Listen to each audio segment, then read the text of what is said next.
All right, guys, so last time we were in class, we did this white powder investigation. So if you remember, you were given 3 different white powders. You weren't supposed to taste them, but you could touch them. You added water to them. They each should have behaved differently. And we kind of talked a little bit about what they were, but powder A, that very first one, was flour, and that should have behaved a little different. Powder B was cornstarch, and if you mix cornstarch and water, you end up with this fun thing called oobleck, that if you were in my freshman science class, we played with that for a little bit, and that has a really unique type of name given to it that we're going to talk about here in a bit. It behaves really different than other types of powders or chemicals do.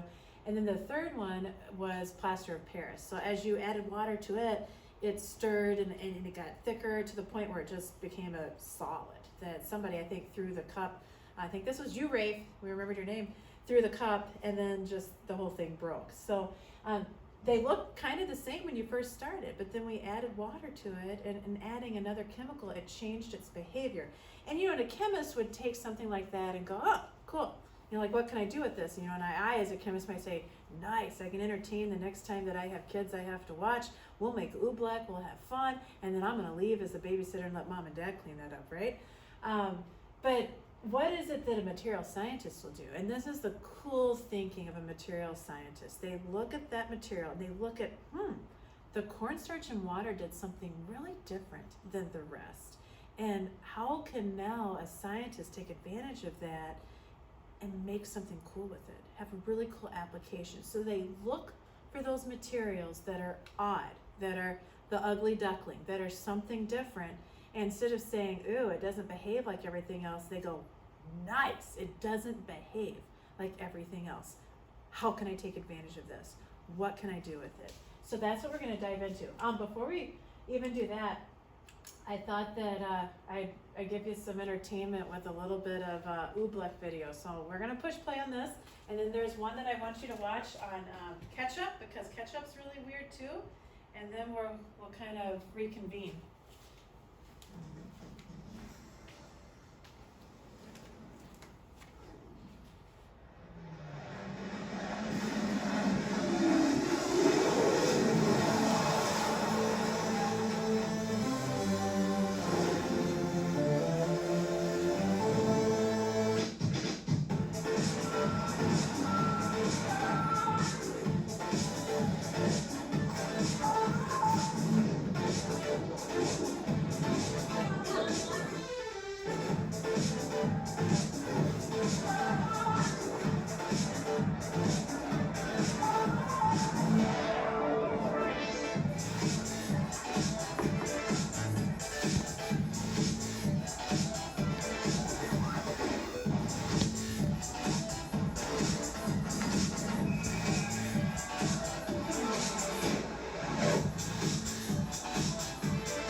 we answer the question, why does quicksand make you sink? Have you ever watched a movie with a character walking in some sand and all of a sudden they start sinking? It's a scary thought to be swallowed up by a patch of quicksand, but it's always good to know what it is and how to get out of it. Quicksand, surprisingly, is just ordinary sand saturated in water. Since quicksand needs water, it's not commonly found in deserts, as you might see in TV and movies, but more likely found near a water source, such as beaches, riverbanks, marshes and lakes.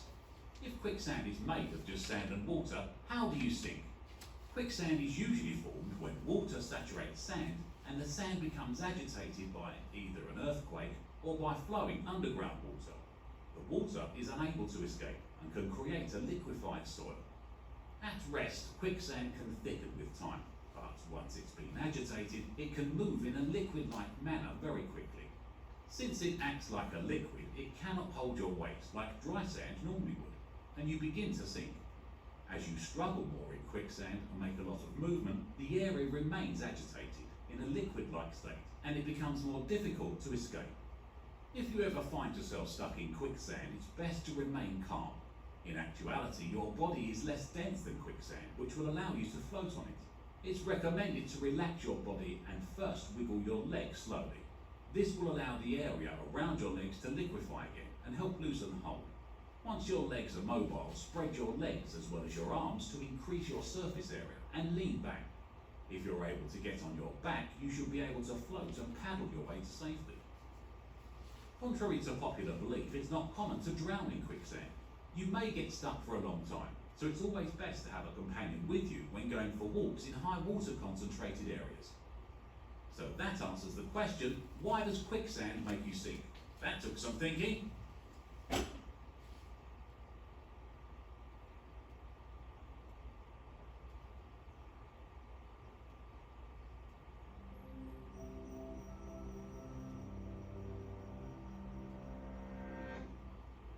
French fries are delicious.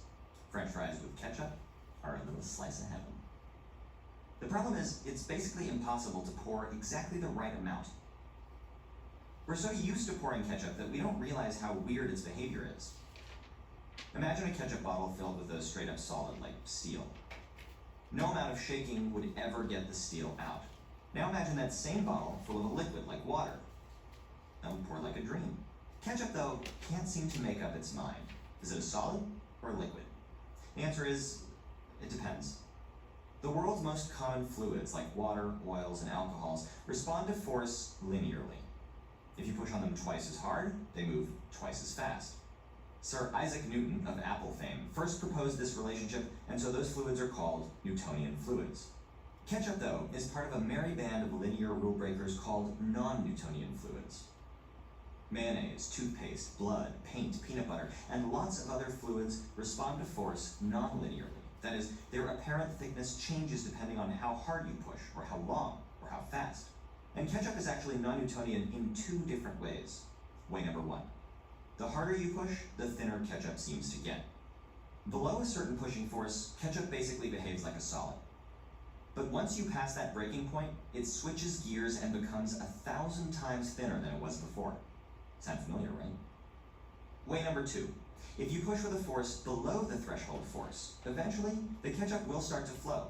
In this case, time, not force, is the key to releasing ketchup from its glassy prison. Alright, so why does ketchup act all weird? Well, it's made from tomatoes. Pulverized, smashed, thrashed, utterly destroyed tomatoes. See these tiny particles? This is what remains of tomato cells after they go through the ketchup treatment.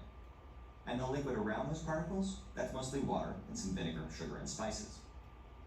When ketchup is just sitting around, the tomato particles are evenly and randomly distributed. Now let's say you apply a weak force very quickly. The particles bump into each other, but can't get out of each other's way, so the ketchup doesn't flow. Now let's say you apply a strong force very quickly. That extra force is enough to squish the tomato particles, so maybe instead of little spheres, they get smushed into little ellipses. And boom, now you have enough space for one group of particles to get past others, and the ketchup flows. Now let's say you apply a very weak force, but for a very long time. Turns out, we're not exactly sure what happens in this scenario. One possibility is that the tomato particles near the walls of the container slowly get bumped towards the middle, leaving the soup they were dissolved in, which remember is basically water, near the edges. That water serves as a lubricant between the glass bottle and the center plug of ketchup, and so the ketchup flows. Another possibility is that the particles slowly rearrange themselves into lots of small groups, which then flow past each other. Scientists who study fluid flows are still actively researching how ketchup and its merry friends work. Ketchup basically gets thinner the harder you push, but other substances like oobleck or some natural peanut butters actually get thicker the harder you push. Others can climb up rotating rods or continue to pour themselves out of a beaker once you get them started. From a physics perspective though, ketchup is one of the more complicated mixtures out there.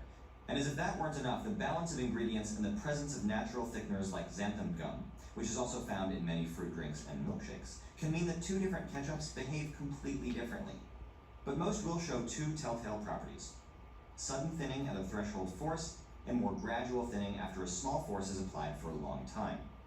And that means you could get ketchup out of the bottle in two ways. Either give it a series of long, slow, languid shakes, making sure you don't ever stop applying force, or you could hit the bottle once, very, very hard. What the real pros do is keep the lid on, give the bottle a few short, sharp shakes to wake up all those tomato particles, and then take the lid off, and do a nice controlled pour onto their heavenly fries.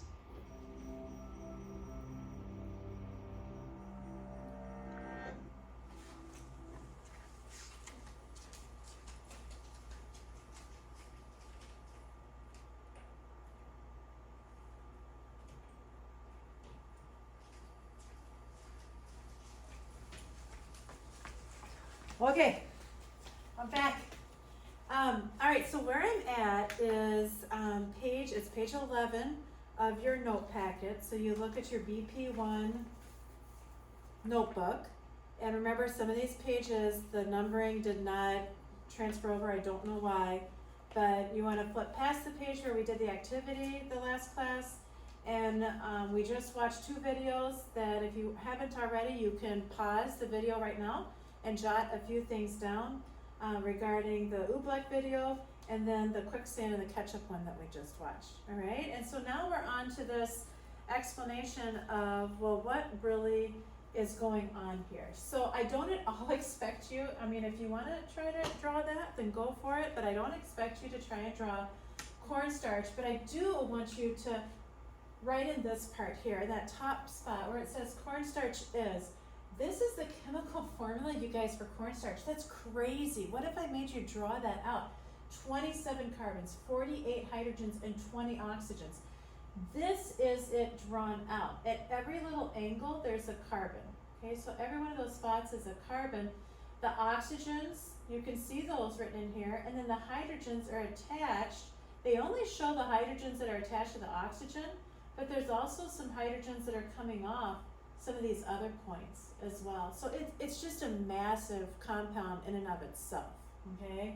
Very, very large. So that's what cornstarch is chemically, but how would it look? If we actually were able to look at that compound under an electron microscope, what would be how it's arranged? And we remember, this was the stuff that we would call oobleck, that when you put pressure on it, you put force on it, it seemed to get thicker. It seemed to change its viscosity. That's not normal with certain liquids or fluids. Like water, if I shake it or if I hit water, it doesn't change its viscosity. It's still going to have the same viscosity. Now, temperature changes the viscosity of water, but force should not change the viscosity of fluids. But there's some fluids that it does this to. So in the next part of your packet, I'm still on that same page, and here is where without shear force, so whenever we don't have, and it already has there in that bottom part, without shear force applied, the cornstarch is all rolled up. And I like to think of it as a bunch of these are those slap bracelets, right? So that cornstarch without shear force is all rolled up like this. So all these little slap bracelets, individual pieces of cornstarches that are just smoothly moving past one another. Okay, this is without shear force. This is whenever you're just gently kind of mixing it throughout. So they're just smoothly moving about one another. And then, and I do think, pause the video, and I want you to draw these out so that you know, think slap bracelets to help you, because whenever we add shear force, and remember it was the shear force that made it feel like we changed the viscosity. It all of a sudden felt like a solid. Those people were like literally running on top of oobleck because it was so solid. When we apply a shear force, it's just like a slap bracelet that unrolls. So the force makes the cornstarch actually change its shape, and now it's a bunch of flat slap bracelets, and they're all stacked up in front of each other, and they all kind of create this string. It's like the cheerleaders that all of a sudden can like throw people up in the air and then they catch them because they make their arms look some special way. But they all unroll, and in that unrolling, if I were to try and hit this, it feels more viscous. It creates some kind of screen that allows me to hold my body up on it, punch into it, and it kind of protects, it holds that. So with shear force, those slap bracelets, they unroll, they uncoil, and they link with each other while that force is applied. And that's what changes the viscosity. So again, I want you to pause, I want you to draw this into your notes, I want you to write this into your notes, and that's this part where it says, you know, with shear force applied, cornstarch looks like, and it's all those bracelets as if they're opened up, as if they're not rolled up. So this would be without shear force, those slap bracelets just coiled up. With shear force, they're all unraveled. And that's what makes this so unique as far as the fluid is concerned. So again, a chemist would go, oh, cool, you know, that's really neat, I discovered that, and then they would kind of move on, and they would probably play with acids and bases again.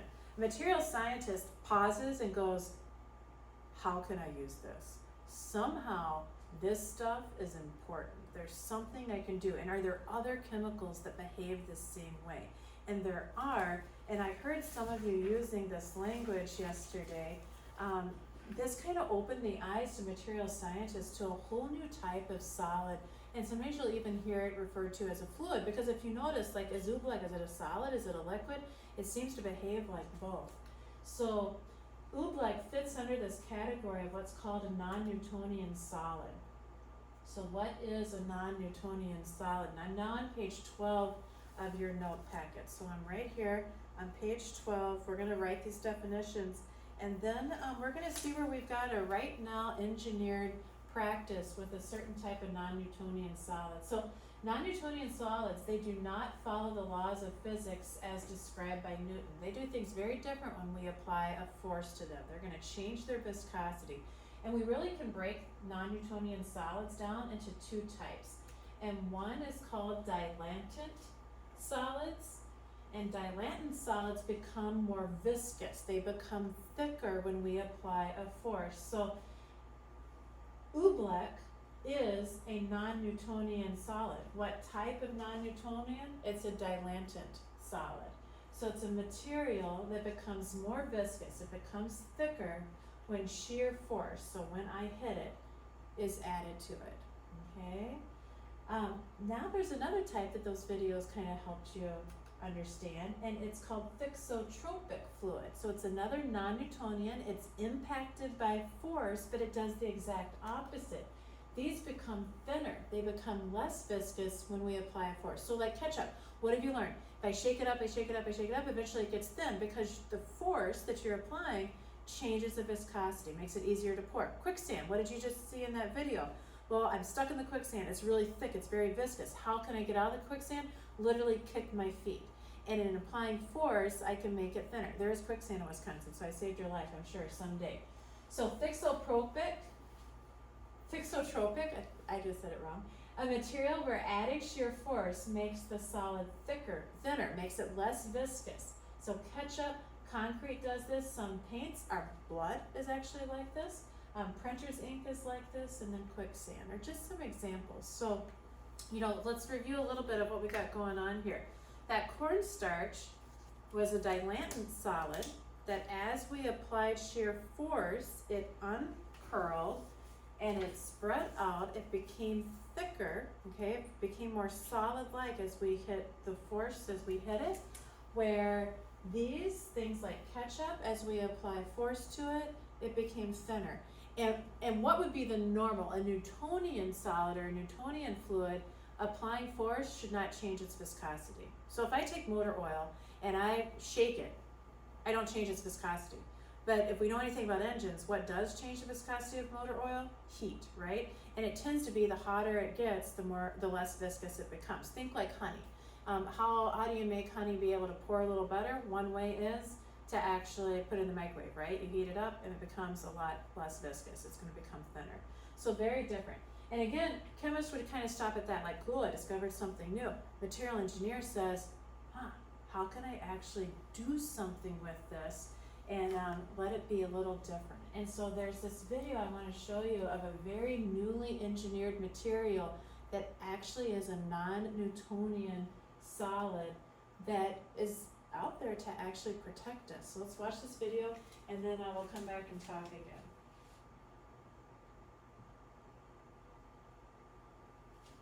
Have you ever fallen off your bike or motorbike or your push bike and whacked your elbow or indeed smashed your knee and thought, my goodness, that really hurt? Well, there's now a new product on the market which will stop that happening if indeed you do come off your bike. And it's called D3O. It's like this. Remember flubber? That sort of magical goo? Well, this is like that. This is not green like flubber, this is orange. And if you put it up here like this and whack it really hard, it doesn't actually move. It's gone in my eye, so never mind. Now, what the idea is that you can actually mould it into whatever shape you want and then put that on the parts of your body that are going to be hurt. Now, we're going to test this out now with this shovel and Richard Palmer, who joins us now. Now, you've got that silly hat on, not because it's a fashion statement, but because it's protected with this D3O. Correct. So now just whack it on the head first of all.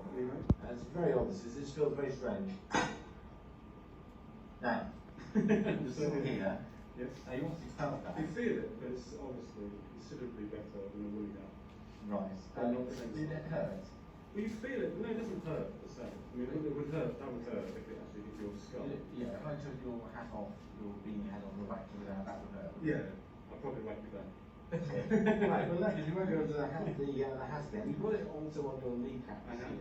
If I just, now that's my heart. You can do it on them. Can I? Oh, this is fantastic. This is.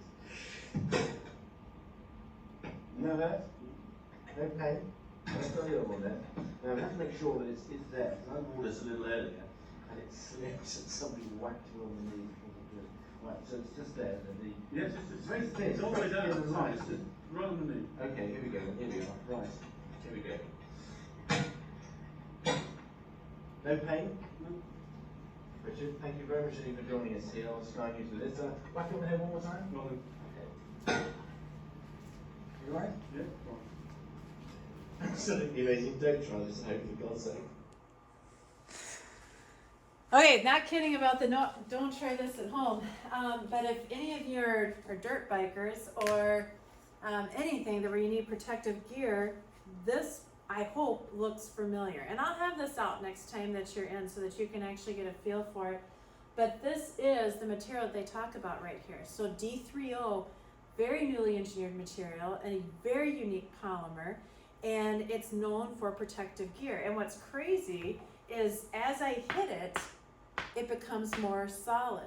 But yet, as it's soft, no shear force, it can mold around my hands, my elbows, whatever it might be. But if all of a sudden I hit my arm against the table, I'm not gonna die, you guys. It didn't even hurt. Okay, how can that be? Because I tell you, if I did this right now and went against the table, that's not gonna feel good. I do this, no problem. All right? So very unique. Now, where else do we find this? What's something that we classically tend to drop like all the time? And our parents don't like this too much, right? Whenever we drop it, because then they're afraid they're gonna have to buy us a new one. Our cell phones, we're always dropping. If you have an orange lining in your cell phone, it very likely, in your cell phone case I should say, very likely has the same material in it. This is a non-Newtonian solid. Material engineers go, hey, cool chemist, yeah, you figured out it's oobleck, and then you like moved on and like I said, played with acids and bases. We should have paused and played with this material more. What else can we do with it? So that to me is crazy unique. You know, what else is it that we can do with this non-Newtonian solid? So as you see videos like this, I need you to be thinking, how do I actually use my notes to do this? On the bottom of page 12, this video goes with this box. So just writing down what you saw. Like literally a dude hit somebody else with a shovel. Do not do that at home, right? None of you do that at home.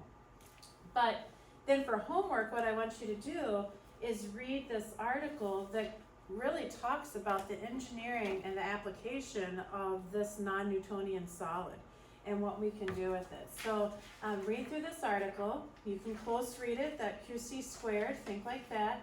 But then important, answer the questions that are on page 17 and 18 that go with this article. So I want you to have that done by the next time you come into class, because when you come into class, we're gonna start looking at different materials. From an engineering point of view, how do we classify materials? So we're not gonna necessarily say solids, liquids, and gases. How do we classify these things out? What does it actually mean? So I want you to come in, have this done, and you're gonna get to look at these different types of, these might be knee guards, I think, I don't even know. But it has D3O on here, and I want you to play around with them and see how good they work, honestly. That does not mean you get to hit somebody else in the head that has it on them. All right, you guys take care. A group, have a great weekend, and cohort B, you're gonna be doing this on Monday, so we'll see you soon.